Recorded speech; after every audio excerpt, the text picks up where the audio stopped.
Good morning, ladies and gentlemen, and welcome to the 6th OECD World Forum on Statistics, Knowledge, and Policy. My name is Jo Ju-yeon, and I am deeply honored to be here with you this morning. Before beginning the inaugural session, I'd like to introduce those of us who are joining us this occasion. When your name is called, please rise, and ladies and gentlemen, please greet them with a big round of applause. First of all, we have Mr. Angel Gurria, Secretary General of the OECD.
And commissioners of statistics from countries to the Republic of Korea, thank you once again. And once again, I extend my deepest appreciation to you for your attendance this morning. And ladies and gentlemen, we'll now commence the inaugural session with the opening remarks by Dr. Kang Shin-wook, the Commissioner of Statistics Korea. Ladies and gentlemen, please greet him with a big round of applause.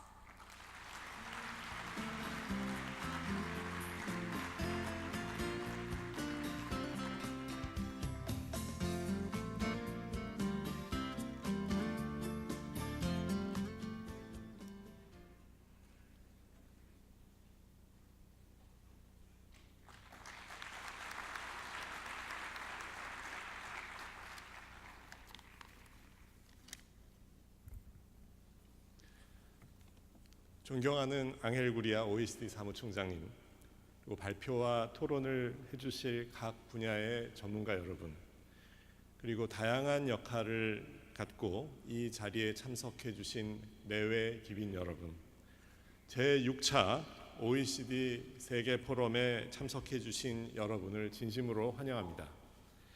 그리고 이번 포럼이 성공적으로 진행될 수 있도록 오랜 기간 공을 들여주신 OECD와 인천시 관계자 여러분들께도 깊은 감사를 드립니다. 통계, 지식, 정책에 관한 OECD 세계 포럼은 삶의 질에 대한 새로운 접근 방법과 측정 방식을 논의하는 회의입니다. 이번 6차 OECD 세계 포럼의 주제는 미래의 웰빙입니다. 이번 포럼에서는 정부의 거버넌스에 대해 심도 있게 연구하고 디지털화를 이용한 새로운 측정 방법에 대해 논의하며 삶의 질과 지속 가능 발전에서 기업이 차지하는 중요성과 역할에 대해서도 논의할 것입니다.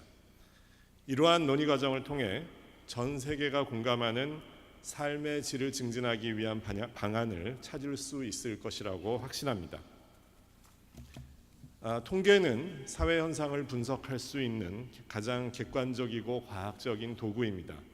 정확한 통계를 통해 사회 발전을 측정하고 통계를 지식으로 전환하여 근거 기반 정책을 수립할 수 있습니다. OECD 세계 포럼은 과거 5차례 회의를 통해 삶의 질 증진을 위한 웰빙 정책은 웰빙의 측정에서 시작됨을 보여주었습니다. 특히 지난 3차 포럼은 발전 측정, 비전 수립, 생활의 향상이라는 주제로 2009년 대한민국에서 개최되었습니다. 이때 회의를 계기로 OECD는 Better Life Index를 그리고 대한민국 통계청은 삶의 질 지표를 개발하여 발전시켜 왔습니다.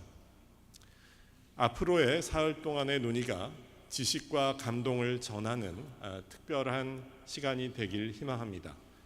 대한민국에서 다시 한번 OECD 세계 포럼을 개최하게 되어 영광입니다. 제6차 OECD 세계 포럼의 개최를 선언합니다.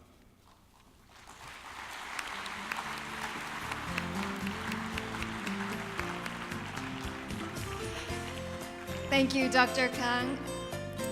And next, Dr. Kim Dong-yeon, Chair of the Preparatory Committee of this forum and Deputy Prime Minister and Minister of Economy and Finance of the Republic of Korea, will deliver his welcome remarks. Please welcome him with a big round of applause.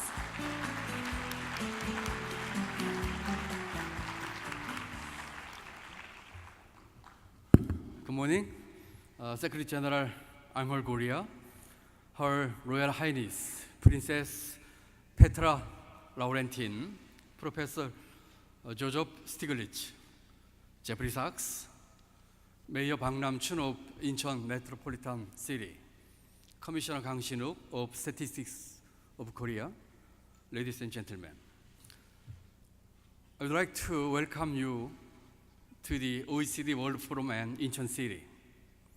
How appropriate it is that Incheon, one of the most futuristic smart cities in the world, is hosting the OECD World Forum, where we have the opportunity to discuss the future of well-being.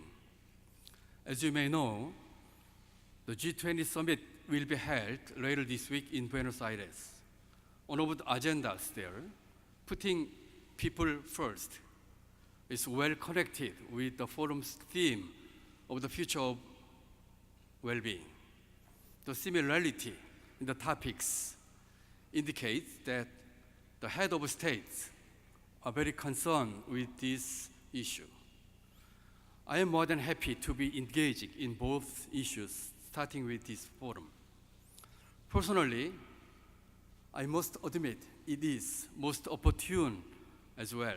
I am getting on a plane immediately following this forum to attend the G20 summit, and it's only about a 30-minute drive to Incheon Airport.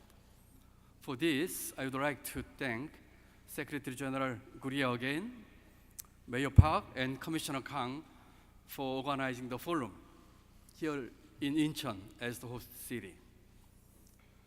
Never in the modern Korean history have citizens and media been so captivated by a series of statistics that is released by Statistics Korea. Can you guess what they are? One, which is released every second Wednesday of the month, is the statistics on employment. The other, which is announced each quarter, is the income distribution index. Both sets of numbers, which are key component of OECD's Better Life Index, make the headline news each and every time they are released. The growing public interest in these statistics can be attributed to the current unemployment and income distribution situation in Korea. Let me share a few numbers. Korea's macroeconomic indicators, including growth and export, have been robust. Korea recorded a 3.1% economic growth last year, and our export reached an all-time high accumulated volume of $505 billion just from January to October of this year. What an impressive set of numbers. If we look at on the other side of a coin, however, the increase in unemployment, increase in employment, which grew annually by more than 300,000 people on average since the global financial crisis, has registered less than 100,000 people from this January to October. Income distribution statistics are also concerning.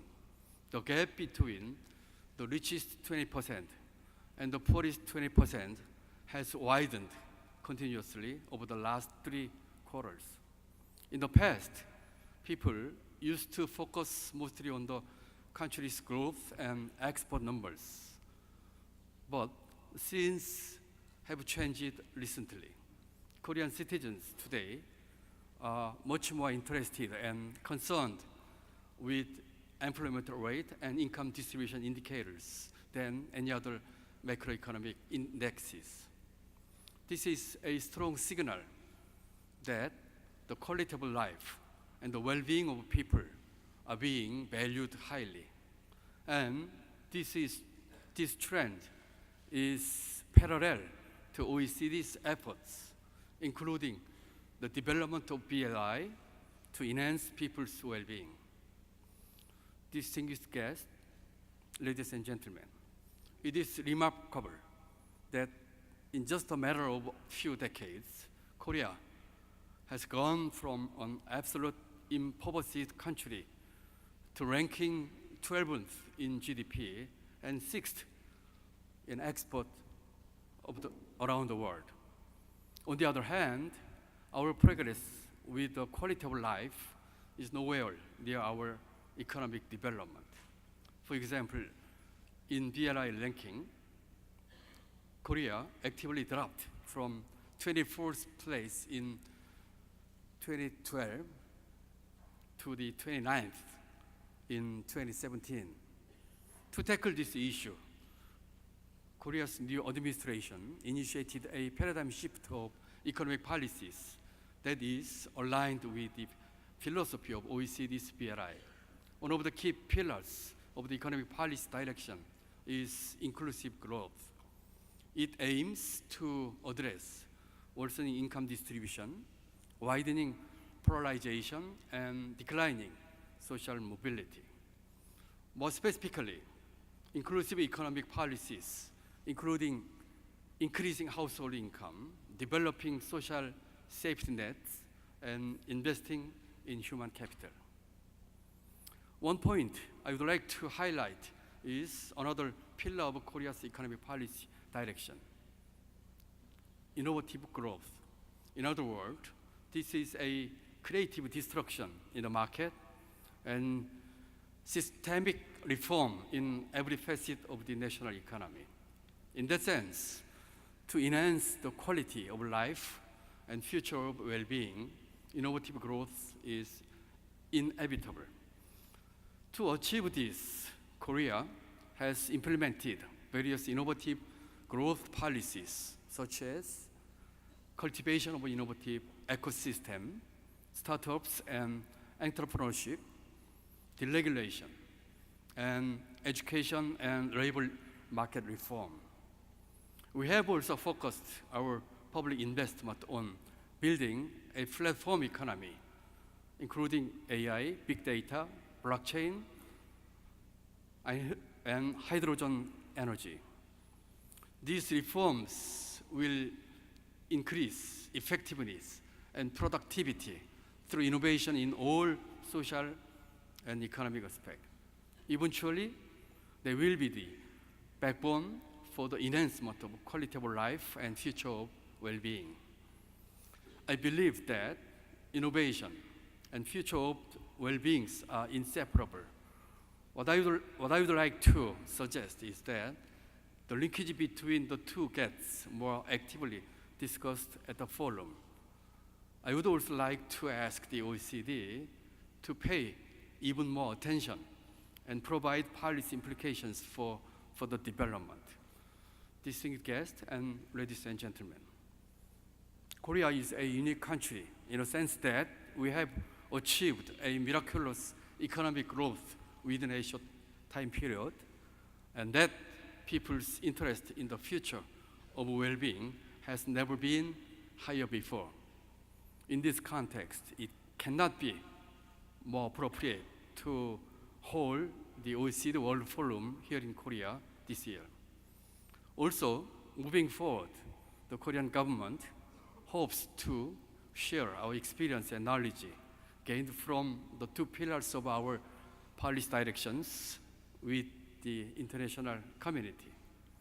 taking this advantage, taking this opportunity, I'd like to express my gratitude to the OECD for its leading role in not only developing the BRI, but also spreading knowledge on promoting a better life.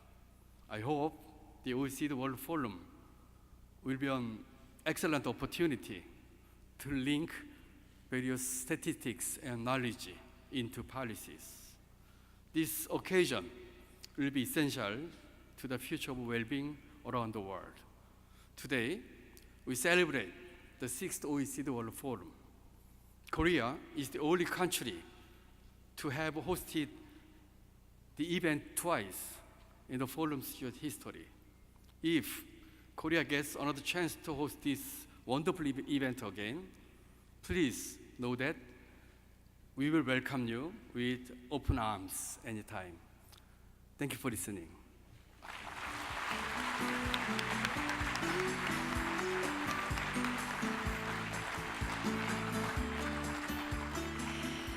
Thank you, Dr. Kim, for your kind words. Now, ladies and gentlemen, please allow me to introduce Mr. Angel Gurria, Secretary General of the OECD, for his keynote address. Ladies and gentlemen, please welcome him with a big round of applause.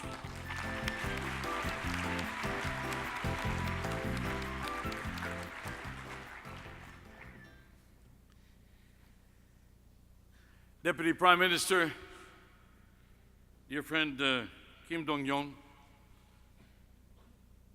dear ministers, distinguished guests, Joe and Jean-Paul and Princess Laurentienne, and all the teams, and especially the OECD team today, led by Martine Durand, the directors of the OECD. I wonder who is minding the shop in Paris today, because everybody is working here. But so, dear friends, ladies and gentlemen, Ambassador Sharok, thank you very much for representing our ambassadors. Jeff Sachs, part of the usual suspects, as we call it. Every time they want to gather a round of people for a panel, they say Mr. Gurria, Mr. Sachs, or Mr. Sachs and Mr. Gurria, and they. Welcome to the 6th OECD World Forum on Statistics, Knowledge, and Policy, and I stress the policy part. Allow me to begin by thanking Statistics Korea, Commissioner Kang Ching-wook, for the excellent cooperation in organizing and co-hosting this event. And of course, thank you also to Deputy Prime Minister Kim Dong-yong. This forum would not have been possible without the general support of the Ministry of Economy and Finance, like many other instances of cooperation between the OECD and Korea. So thank you, Deputy Prime Minister. Thank you, Minister. Korea has consistently positioned itself at the leading edge of societal and technological change. Nowhere is that more visible than here in Incheon, an ultra-modern, forward-looking city by the sea. And I'd like to thank Mayor Park Nam-chun for the warm welcome to this city. Now, we've come very far since the first World Forum in Palermo, in Italy, 14 years ago. The OECD has not only developed new well-being metrics on GDP and beyond. We call it GDP and beyond because those people say, you know, beyond GDP, think like we're leaving GDP behind. But the idea is, of course, we're going GDP and beyond because you have to kind of include all the possible metrics. The Better Life Index, now you say BLI and everybody understands what we're talking about. You know, everybody knows that it's the Better Life Index, and it has gained citizenship, and we owe that to the work of all of you here. It is also mainstream well-being across every aspect of our work. The new approaches to economic challenges, so-called NAEC, the inclusive growth initiatives. And I was delighted yesterday when I had an interview with President Moon Jae-in, who said that we're promoting the inclusive state. They wanted Korea to be the inclusive state. And I said, well, this is, just the right way of approaching the matter. And that is that using all the policies, all the resources of the state to make for more inclusive policies. The OECD Action Plan on the Sustainable Development Goals, the Going Digital project, the Sustainable Development Goals, the commitment to leave no one behind. All this just shows the extent to which going GDP and beyond has now become global, has now become part of the culture. However, we are in the midst of a very complex moment for international cooperation. Our countries face important cross-border challenges: digitalization, climate change, demographic change, just to mention a few. And at the same time, in an era of overwhelming information and the proliferation of fake news and unfounded political statements, we need to keep strengthening and modernizing our statistical tools and capacities. Facts, facts, facts.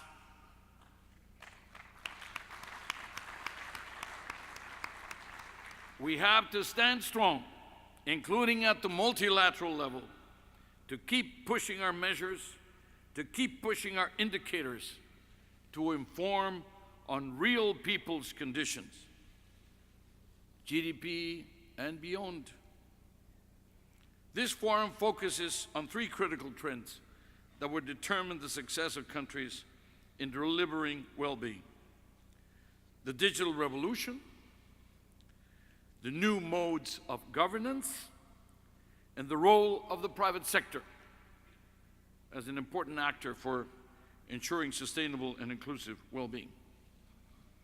Let me comment on these briefly. Digitalization is touching almost every aspect of our lives. New technologies are transforming how we engage with the labor market, with society, with public services. Recent OECD research has found that around 1/2 of all the people in the OECD have accessed public services of health online, services of information online, services of different types of quality provided by the public services in different ways, either municipal or regional or state or national, online. 1/2 of the population. Digitalization is enabling 1/4 of all the workers in the OECD to work remotely. E-health technologies have the potential to transform patients' experiences and health outcomes. But it is also exposing people to new risks in terms of privacy, cybersecurity, misinformation, and addiction-forming content. Children are particularly vulnerable. OECD data has found that 1/4 of the 15-year-olds spend, on average, more than 6 hours a day on the internet on any given weekend.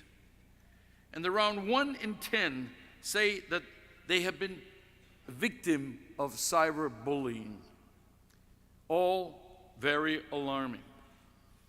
In terms of the future work, digitalization is bringing disruption that will impact well-being.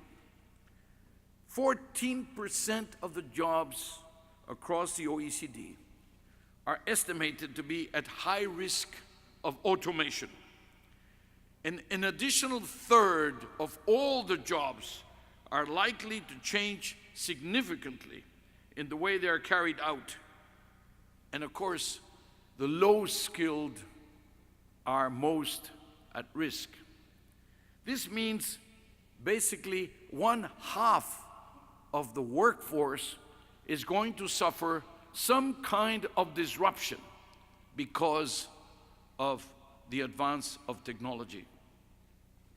These trends present challenges for well-being, which is why the OECD has identified indicators, experiences, integrated strategies, and innovative policy practices to harness the digital revolution for growth and well-being through our new job strategy, our national skills strategies, our framework for policy action on inclusive growth. Now, the question of governance is just as complex and just as important, just as challenging. Ensuring that no one is left behind will also pay huge trust dividends. Trust dividends. The legacies of the crisis is slowdown in growth or negative growth for many years, and a big destruction of jobs and a growing inequalities, and the question of destruction of trust. So we're talking about here that ensuring that no one is left behind will pay huge trust dividends and enable new modes of governance for a complex world. Trust is essential for well-being and governance. Trust in government, trust in public services, trust in the authorities, trust in safety standards, trust in regulations, trust in the banks, the global economic system as a whole. Trust has plummeted. Only 43% of the citizens in the OECD trust their governments. And in more than half of OECD countries, trust in government has fallen. And actually, it did not start with a crisis. It started long before that. This trust breeds a feeling of being powerless, of being disconnected from society. 1/3 of the people in the OECD feel that they do not have a say in what their governments do. To restore trust, governments need to invest in the regions and the places that have been left behind. They also need to take account of the less well-measured aspects of well-being: dignity, respect, recognition, and address the challenges involved in measuring.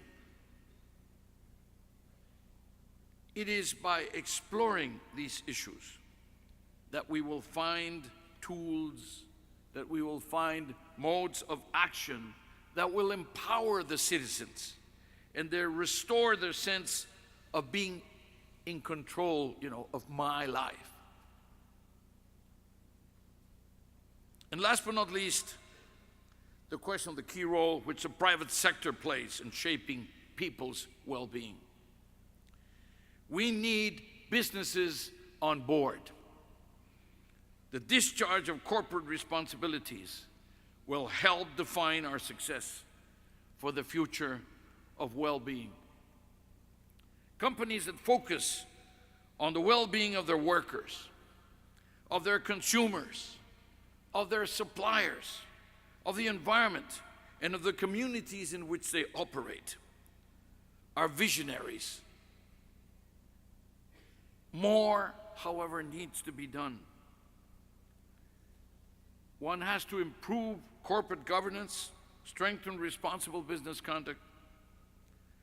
Tools such as the OECD G20 Principles of Corporate Governance, or the OECD Guidelines on Multinational Enterprises, or the OECD Due Diligence Guidance for Responsible Business Conduct, are all helping thousands, perhaps millions of firms to make important strides forward.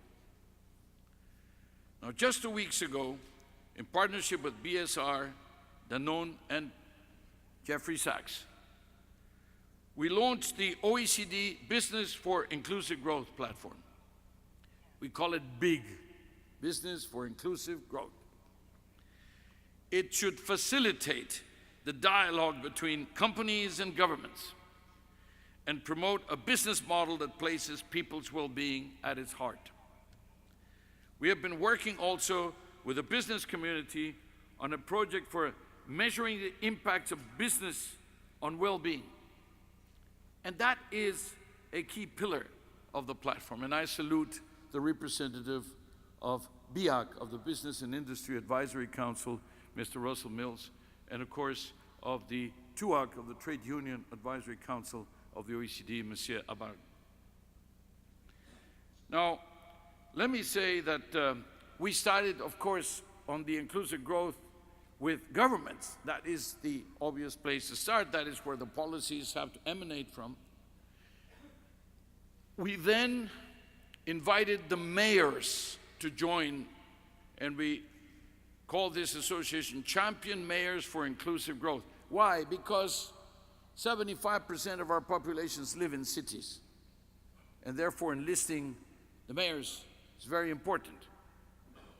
New York, Paris, then Seoul, and we have invited the mayor of Incheon to join us. But then the question, of course, of business. Business, so crucial to be able to succeed in this inclusive growth approach. So dear friends, ladies and gentlemen, now I wanted to hold this up. This is Beyond GDP, measuring what counts for economic and social performance. In the very good video that we saw before this started, it had this famous phrase of Robert Kennedy that said that GDP counts for everything except what is really important in life, or something like that. Joe Stiglitz and Jean-Paul Fitoussi and Martine Durand have now refreshed, renewed this Beyond GDP. They also edited a book with many, many contributions about the same subject, which is also available to you. So let me thank you and let me congratulate them for this effort. Now, dear friends, this forum is about the future. It is about exploring where we could find ourselves in 5, 10, or 15 years. Therefore, I encourage you all, speakers and participants, to think through what the future could look like when we're talking about well-being. Ask yourself how the world could look different from today and different from what we are already expecting. Adopt a strategic foresight mindset. Imagine a range of plausible future scenarios to help us see beyond our current assumption. By exploring the future and its inevitable surprises, we can generate new thinking about the measures and the policies that are needed to improve well-being in a rapidly changing and very, I would say, increasingly uncertain world. In the words of the North American novelist William Gibson, he said, quote, "The future is already here, it's just not evenly distributed," unquote. We have to ensure that new technologies benefit everybody. This means empowering people with skills and opportunity. It means making well-being the ultimate goal of our policies. And as the world changes around us, we need new ways of measuring, but also new ways of thinking, and perhaps most importantly, new ways of acting. We need strengthened international cooperation and coordination, not just on the policies themselves, but on how we measure the success of those policies based on their impact on well-being.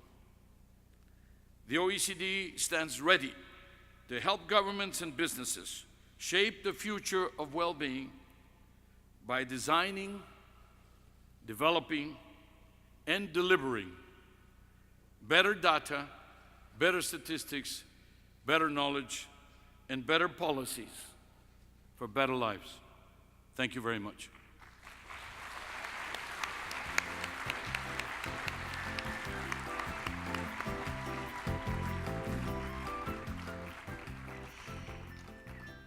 Thank you once again, Mr. Gurria, for that insightful keynote address. And now, ladies and gentlemen, Mr. Moon Jae-in, the President of the Republic of Korea, has sent a video to congratulate the opening of the 6th OECD World Forum.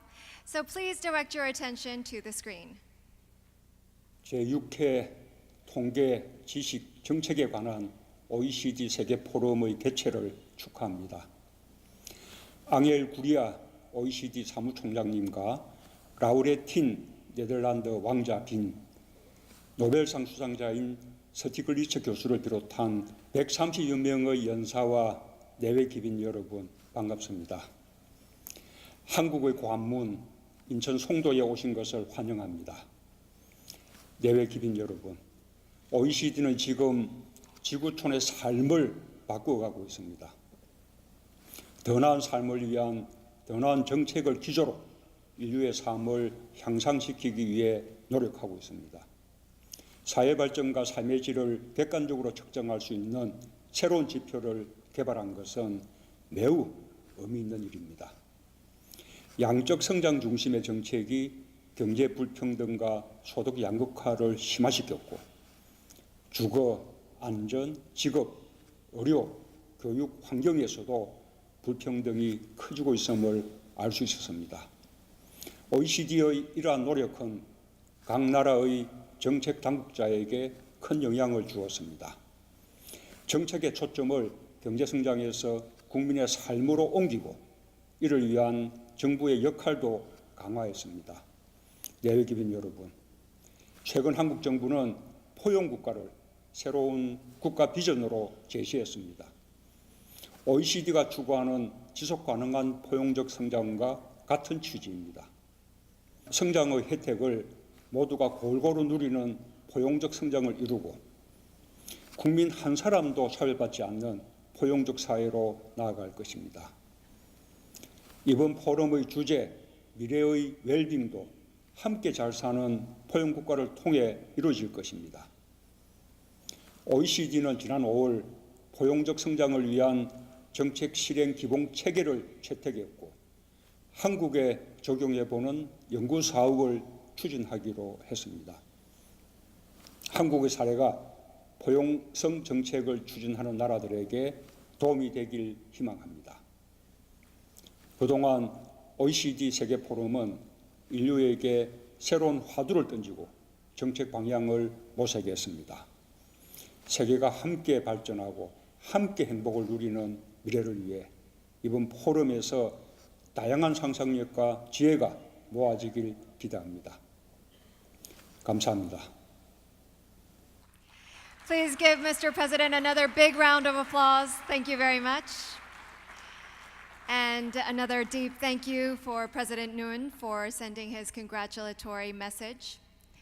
And now, ladies and gentlemen, Her Royal Highness Princess Petra Laurentienne of the Netherlands will now deliver her keynote speech titled, Preparing a More Responsible World for Future Generations.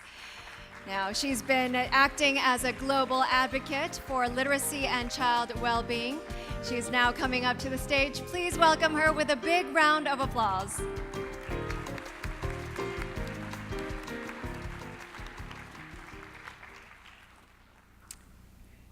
Excellencies, ladies and gentlemen, I am truly delighted to be at this global forum at a time of great transition and even disruption. And at a time like this, it's hugely important that we start sharing best practices, exchange ideas, and share perhaps not what we know, but share what we don't know, and explore new ways.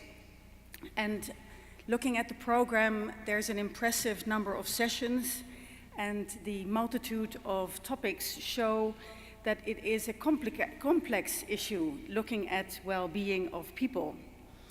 Obviously, looking at the challenge of looking what the indicators are of well-being.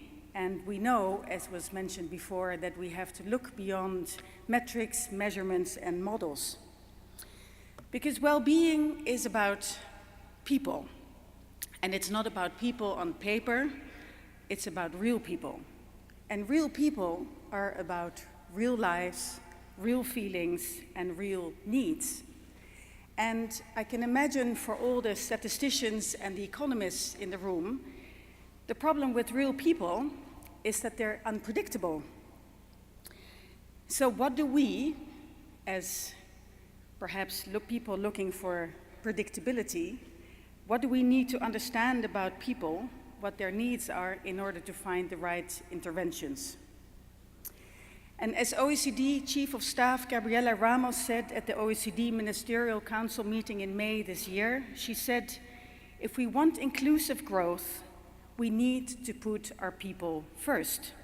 And I will share a few thoughts on that. For me, putting people first is about humanizing policymaking. So what does this mean? We need to move from numbers to human insights.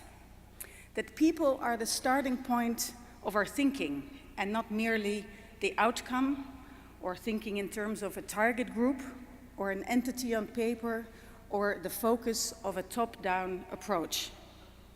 If we want to grasp real well-being, it's about feelings and insights in real life of real people.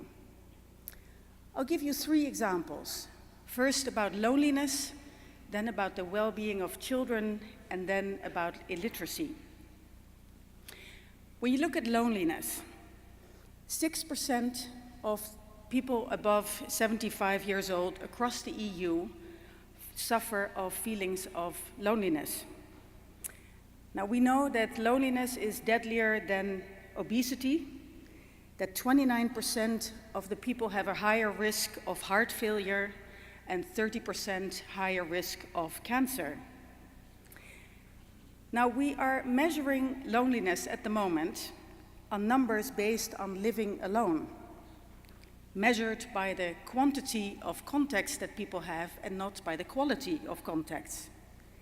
And yet, when you talk to people who are lonely, which I have the fortune of doing very often, they tell us it's not about being alone, but it is about the feeling of not mattering to other people, not mattering to society, about not being useful.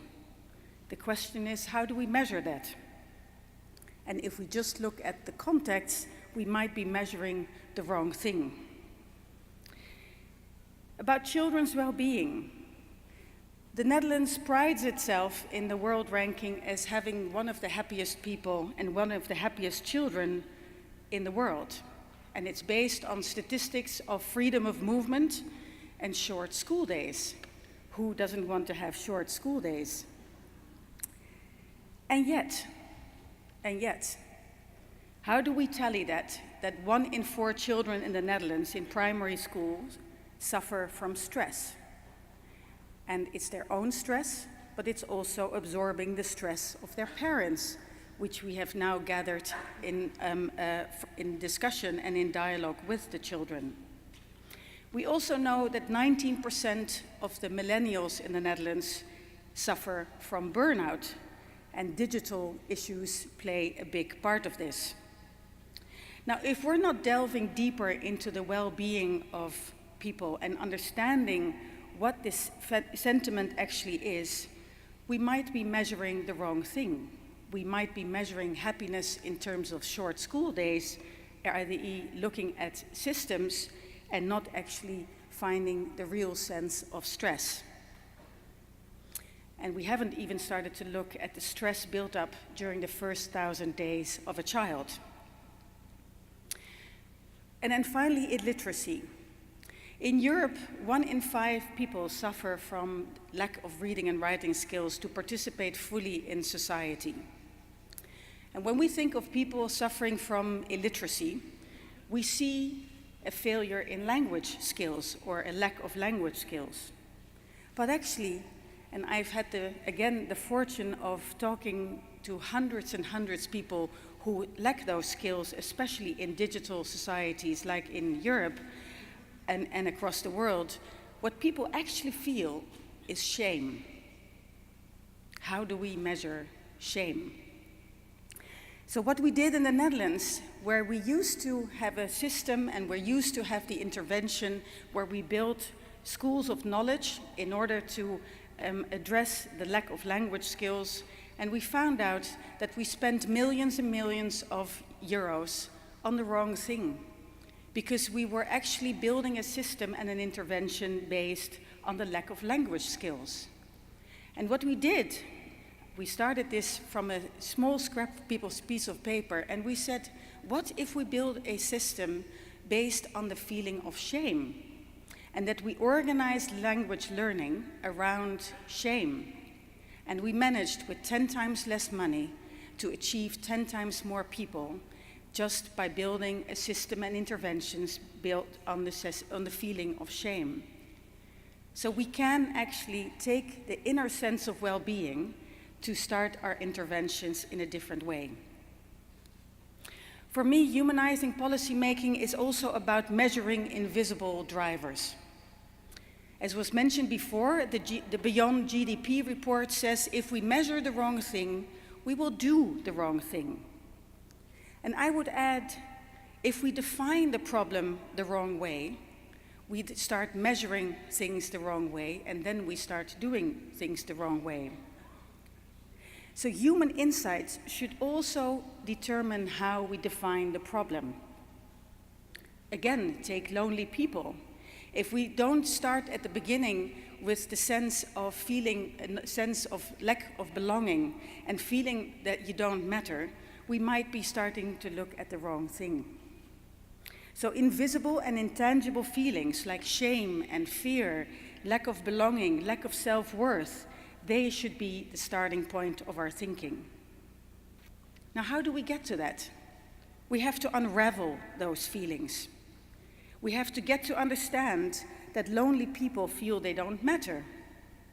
And like a lady called Julia said to me, she feels that when she's gone, nobody will miss her. That is well-being. So you have to read between the lines, you have to start clustering those feelings as a basis to develop your indicators. And one last tip. We tend to think of people as target groups, and we cluster them in groups of age and gender and socioeconomic status and culture. But we've come to find in the model that we developed in the Netherlands that we have to start looking at senses and feelings across those different groups. So we have to unravel the shared feelings of well-being, which goes across all of these groups. So what does this mean to you, statisticians, highly educated individuals, and probably when I look at this room, there's more PhDs in this room than many other places in the world? I think it will demand a huge amount from you. And the toughest prerequisites of thinking in this way, of humanizing policymaking, is that you have to let go of thinking that you have the answer. You have to be truly and deeply curious about real people. It will have to be a certain sense of humility. You have to be humble, you have to be real. And it might be slightly uncomfortable and unsettling that you in a way have to unlearn what you have learned as statisticians. And realize perhaps that you live and that we live in a bubble of highly educated people who have a good life.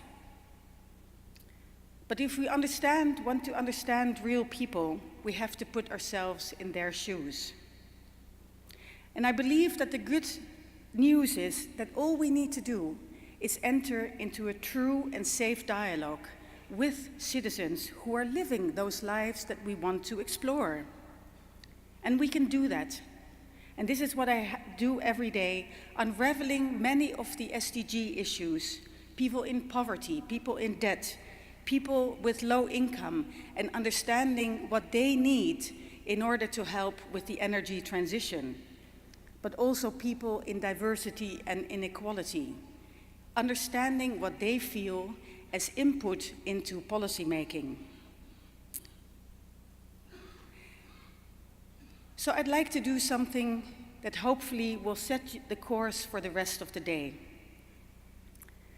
And I would like you to close your eyes and put yourself in the shoes of somebody who might be very distant from you from a feeling perspective. And close your eyes and put yourselves in the shoes of somebody who cannot read, who cannot write. Now walk through your day. This person goes to the bank and sits and waits to open a bank account, if they can open a bank account. And the person behind the counter may not actually understand that this person cannot read or write, if it's done in person at all, because many of the things are done online. Think of this person taking public transport, but not knowing how to get a ticket. He or she will go home and put in the form online, upload the passport. What do you think a person like that feels? Are you able to actually feel what people feel who are different from you? Once you understand that, once you can feel that, that is the basis of understanding well-being. Now, if we think about the future of well-being, we of course think about children. And one of the issues is that I believe that we've been looking for many of the interventions in the wrong place. The feeling of looking in a light where you think actually we should be looking at another place. We have to go back to the source of some of the invisible issues. Now take performance in primary school. We know that literacy is a key indicator of performance. When there are shortcomings in primary schools, we tend to look at the primary school performance, fixing short-term shortcomings. But actually, we know that perhaps we should look before the systems, because we know that language and language development is the starting point of many of the competences in school. And they are laid in the first 1,000 days, and in some countries until 4 years old. So by looking at the issues that we need to address, at the policy interventions, we should look beyond the formal systems we get to understand, and to understand where the source lies. Now, I've been working on illiteracy issues for 20 years, and a blind spot in fighting illiteracy is actually vocabulary development. And this may sound so easy, but when you think of a child in the first 1,000 days, in the first 4 years before they go to school, it's actually achieved by parents talking to their children. And yet, looking at this, we have not come to realize the importance of this very simple human activity, talking. But a child who is not being talked to by their parents will lack the knowledge and the vocabulary that they need later on in life to understand their schools. And especially in this digital age, do we realize what the impact is on the lack of talking between people? If everything is done online, if everything is done in a transaction from words, it will not be the same. The child will not understand that a bottle of water is actually a bottle of water. So in school, when they start reading water, they will not know necessarily what it is. So let us not forget that we are people. So we can say that the quality of development is the basis of the quality of life. And interestingly, the WHO, the World Health Organization, has 3 aspects of quality of life. The 3F model: feelings, functions, and futures. Feelings of measuring how happy people are, functions, how well people are able to develop their functional possibilities, and futures, the perspectives for their future. And these three determine the quality of a childhood. And because children are the adults of the future, the quality of childhood largely determines the quality of society in the future, emotionally, socially, economically, technologically, and ecologically. And interestingly, the economist Richard Layard, he said, raising children into responsible adults is the pivotal contribution to society in both the social and economic realm. Now to conclude,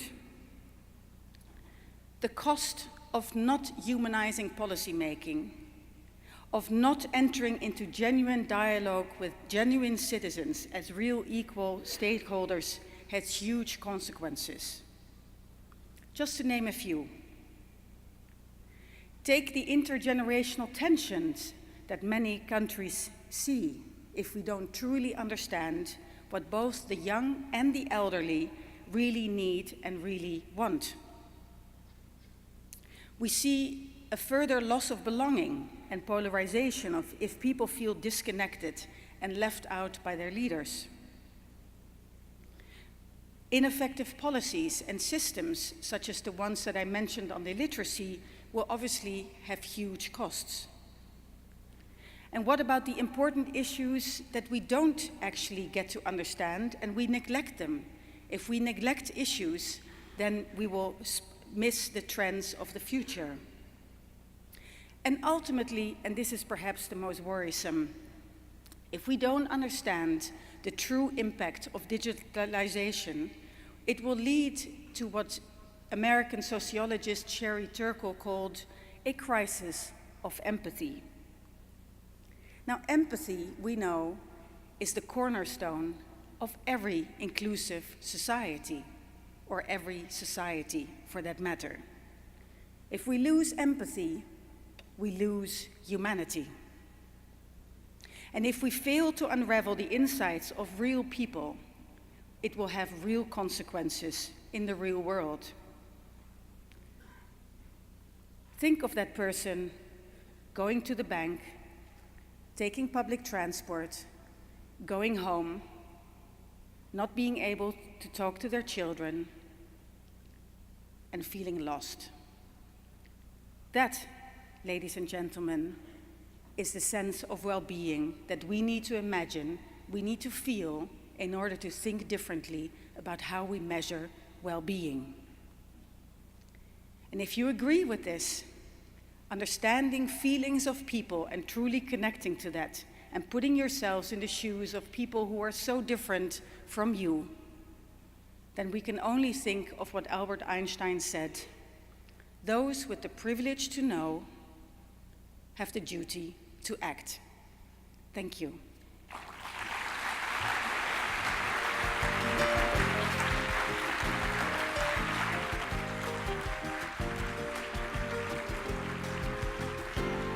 Thank you.